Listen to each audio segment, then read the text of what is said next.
Good morning to all the students of B.Ed first year,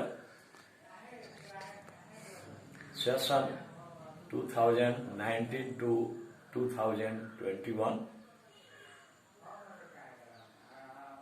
Subject Contemporary India and Education, समसामयिक भारत और शिक्षा, C2, Unit 5. The topic is universalisation of education, शिक्षा का सार्वभौमिकीकरण. Lecture number 6. The question is, शिक्षा के सार्वभौमिकरण से आप क्या समझते हैं, इसकी अवस्थाएं, आवश्यकताएं एवं महत्व पर संक्षिप्त प्रकाश डालते हुए सार्वभौमिक पहुंच के अंतर्गत नामांकन की सार्वभौमिकता, ठहराव एवं उपलब्धियों की सार्वभौमिकता का वर्णन करें.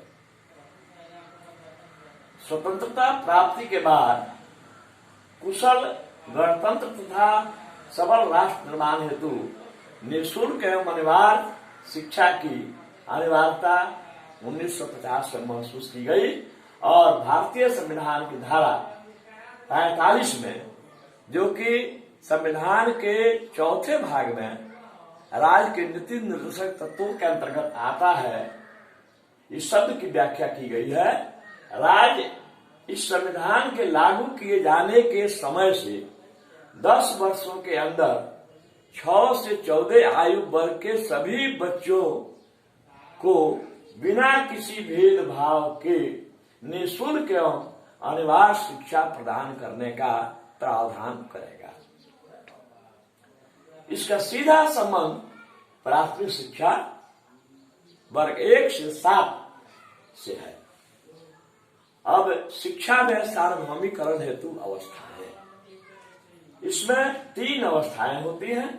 सार्वभौमिकरण हेतु प्रावधान, provisions for universalization, number 1. Number 2, universalization of enrollment, प्रवेश का सार्वभौमिकरण. नंबर 3, ठहराव का सार्वभौमिकरण, यूनिवर्सलाइजेशन ऑफ रिटेंशन. हम नाउ प्रावधान के बाद, इसका आशय है सभी बच्चों के पढ़ने हेतु उनके घर से 1 मील की दूरी के अंदर प्राथमिक विद्यालय खोले जाए. दूसरा, प्रवेश का सार्वभौमिकरण है, वांछित आयु वर्ग के सभी बच्चों को विद्यालय द्वारा प्रवेश प्रदान किया जाए. इसके लिए प्रत्येक राज्य सरकारें, प्रांतीय सरकारें अपने अपने यहाँ शिक्षा अधिनियम बनाएं और इसे सख्ती से लागू कराएं. शिक्षा का अधिकार 2002 अधिनियम इसी का परिणाम है. तीसरा है ठहराव का सार्वभौमिकीकरण. नामांकन लेने के उपरांत सभी बच्चे प्राथमिक शिक्षा पूरी होने तक अपने विद्यालयों में बने रहें. अब है शिक्षा में सार्वभौमिकरण हेतु आवश्यकता और महत्व. क्या आवश्यकता है शिक्षा? इसमें आता है, 1 में यह साक्षरता प्रसार में सहायक है. साक्षर व्यक्ति कहते हैं जो अपना नाम लिख दे और पढ़ दे, उसी को साक्षर कहा जाता है. तो साक्षरता प्रसार में सहायक है. दूसरा, इसका उद्देश्य व्यक्ति का सर्वांगीण विकास, यानी शारीरिक, मानसिक और आत्मिक. तीसरा, यह सामाजिक विकास में सहयोग करता है. शिक्षित समाज के लोग ही सामाजिक विकास में सहयोग करते हैं, क्योंकि वे परस्पर ईर्ष्या, द्वेष आदि संकीर्ण भावनाओं से ऊपर होते हैं. यह व्यावसायिक सफलता के विकास में सहायक है. नेक्स्ट, राष्ट्रीय विकास में सहायता करता है. दैनिक जीवन की सफलता में सहायक है. और उच्च शिक्षा हेतु बच्चों में ललक पैदा करता है, जिज्ञासा पैदा करता है. अंतर्राष्ट्रीय सद्भावना में यह सहायक है. बच्चे पढ़ लिख कर समझते हैं कि पूरे मानवता एक है, चाहे कोई किसी भी देश का क्यों नहीं हो, पहले वह मानव है, उसके बाद उसका देश है। आइए, सार्वभौमिक पहुंच वर्तमान समय में यह एक व्यापक अवधारणा बन चुकी है, जिसमें निम्नलिखित 3 बातें समावेशित हैं। एक है नामांकन की सार्वभौमिकता। इससे हमारा अभिप्राय है विद्यालय जाने योग्य वांछित आयु वर्ग 6 से 14 के सभी बच्चे बच्चियों का नामांकन बिना किसी भेदभाव, धर्म, संप्रदाय, लिंग, जाति, भाषा, क्षेत्र इत्यादि के आधार पर बिना किसी का भेदभाव किए किसी न किसी विद्यालय में अनिवार्यतः उनका नामांकन होना है। परंतु व्यावहारिकता यह है कि देश आजादी प्राप्त करने के 70 वर्षों के बाद भी आज भी हम अपने वांछित उद्देश्य को इस दिशा में प्राप्त नहीं कर सके हैं, जिसके अनेक कारण हैं, जैसे निर्धनता। बहुत सारे लोग जब तक बच्चे छोटे रहते हैं तब तक विद्यालय भेजते हैं, जब थोड़ा सा उनमें उनके शरीर में वृद्धि होती है, उनको विद्यालय छोड़ा करके कहीं न कहीं किसी के यहाँ नौकरी में लगा देते हैं, प्राइवेट। तो निर्धनता है। दूसरा है बढ़ती हुई आबादी, इसके प्रगति में बाधक है। शिक्षा के प्राप्ति हेतु कुछ वर्गों की उदासीन है कुछ। उसके बाद है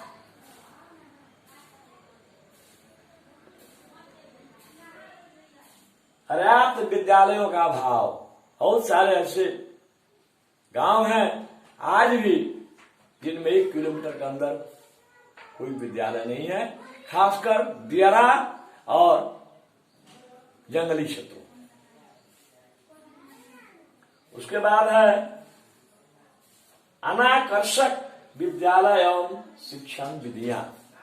जो विद्यालय हैं वो भी अनाकर्षक है, बच्चों में के खेल कूद की व्यवस्थाएं कम है, और जो शिक्षण विधियां हैं वही पुरानी घिसी पिटी रटंत प्रणाली है, जो बच्चों को आकर्षित नहीं कर पाती है। अनुपयुक्त पाठ्यक्रम भी ऐसे हैं जिसको पढ़ लिख करके आदमी व्यावसायिक रूप से कुशल नहीं हो पाता है। उसके बाद है शिक्षा के प्रति नहीं। उसके बाद है सामाजिक विषमताएं। समाज में अभी भी पर्याप्त विषमताएं हैं। ऊंच नीच, जाति पाति इत्यादि की भावना अभी भी नहीं हट पाई है। कुछ खास क्षेत्रों में है, खासकर जंगली क्षेत्रों में यह विशेष देखने को मिलती है। इसके संबंध में कोठारी शिक्षा आयोग ने अपना सुझाव दिया है, बच्चों को नामांकन हेतु प्रेरित किया जाए, उनके अभिभावक। दूसरा है प्रथम दिन ही जब बच्चा का अभिभावक और बच्चा विद्यालय में नामांकन लेने आते हैं तत्क्षण उनका नामांकन कर दिया जाए। तीसरा है अनिवार्य शिक्षा अधिनियम का कठोरता से पालन किया जाए।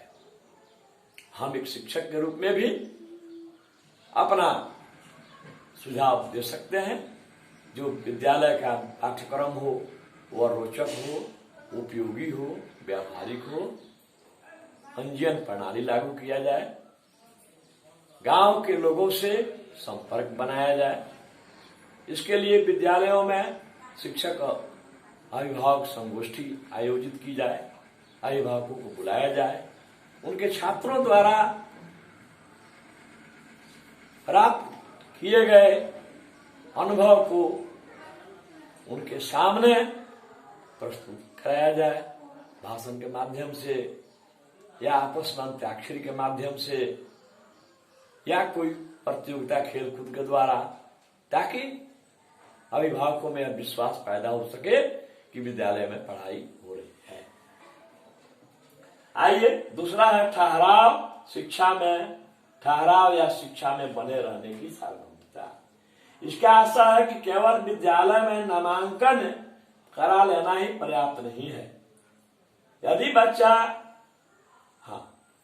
वरन प्राथमिक शिक्षा पूर्ण होने तक उन्हें अपने विद्यालयों में रहना होगा। यदि कोई बच्चा बीच में ही पढ़ाई छोड़ देता है तो इसका मतलब है कि हम अपने उद्देश्य को प्राप्त नहीं कर पाए। उस पर किया गया धन, समय, परिश्रम अपव्यय हो गया उसका। इसको शिक्षा शास्त्र की भाषा में कहते हैं अपव्यय। जो भी उस पर परिश्रम खर्च हुआ, समय हुआ, खर्च हुआ, धन खर्च हुआ, वह व्यर्थ हो गया। इसको हम शिक्षा शास्त्र की भाषा में कहते हैं अपव्यय या छीजन, अंग्रेजी में कहते हैं वास्टेज। ठीक है ना। तो बच्चा अगर वर्ग 1 में नामांकित होता है तो उसको 7वें वर्ग तक उस विद्यालय में अपनी शिक्षा पूरी करनी है।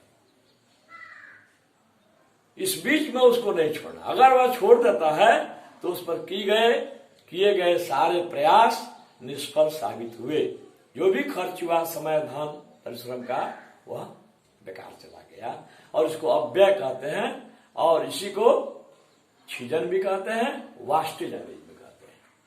फिर आगे है कि उपलब्धि की सार्वभौमिकता। केवल नामांकन हो गया, बच्चों का ठहराव भी हो रहा है, लेकिन बच्चों को उपलब्धि हासिल होनी चाहिए। केवल नामांकन ठहराव से काम नहीं चलने वाला है। अगर इसका अर्थ है कि अगर कोई बच्चा वर्ग 1 में नामांकित होता है तो उसको अगले वर्ग अर्थात दूसरे वर्ग में जाना चाहिए। उसी तरह दूसरे वर्ग के बच्चे को अगले वर्ष तीसरे वर्ग में जाना चाहिए। अगर वह किसी कारण से उसी वर्ग में रुक जाता है, उसकी प्रोन्नति नहीं होती है अगले वर्ग में, अगले वर्ष और अगले वर्ग में उसकी प्रोन्नति नहीं होती है, तो इसका अर्थ हुआ कि वह उसकी शिक्षा जो है अवरोध में आ गई। इसी को कहते हैं अवरोध, सड़ाध या अंग्रेजी में स्टैग्नेशन। जिस बच्चे का नामांकन अभी पहला में हुआ है उसको अगले वर्ष दूसरा में जाना चाहिए। अगर वह नहीं जाता है, उसकी उपलब्धि नहीं हुई, तो इसका मतलब यह है कि वो अवरोध हो गया, कारण चाहे जो। उसके बाद आता है साइमन कमीशन ने भारत की शिक्षा की प्रगति के जांच के लिए सर फिलिप हार्टॉग की अध्यक्षता में एक सहायक समिति बनाई थी,